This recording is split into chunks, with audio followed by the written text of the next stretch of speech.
Anda menyaksikan Breaking News Kompas TV, Saudara. Ini adalah situasi terkini dari gedung KPK Jakarta, di mana hari ini KPK memanggil dua pejabat Kementerian Keuangan untuk mengklarifikasi soal harta kekayaannya.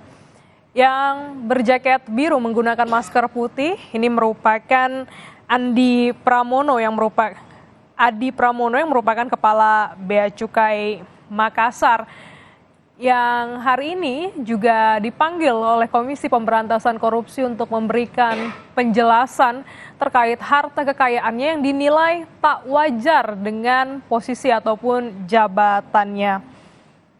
Selain itu, KPK juga ingin mengklarifikasi terkait dengan rumah mewah milik dari Adi Pramono yang beralamat di Cibubur, Jakarta Timur.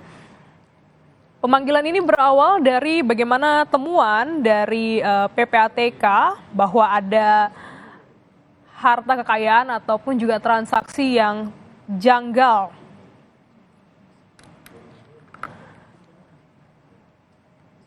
Kepala Kantor Bea Cukai Makassar, Adi Pramono, disorot publik karena memiliki harta kekayaan yang dinilai tidak wajar. Pihak kantor Bea Cukai Makassar membenarkan adanya pemanggilan kepada Adi Pramono dan tengah berada di Jakarta, tepatnya sudah tiba di gedung Komisi Pemberantasan Korupsi untuk memenuhi panggilan KPK.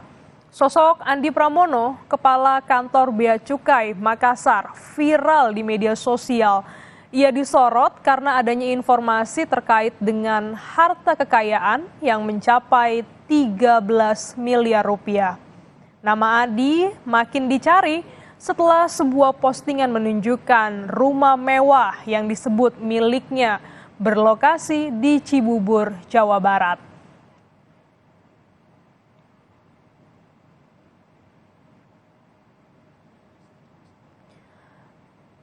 Lebih lengkap terkait dengan pemeriksaan dua pejabat Kementerian Keuangan hari ini, kita akan diskusikan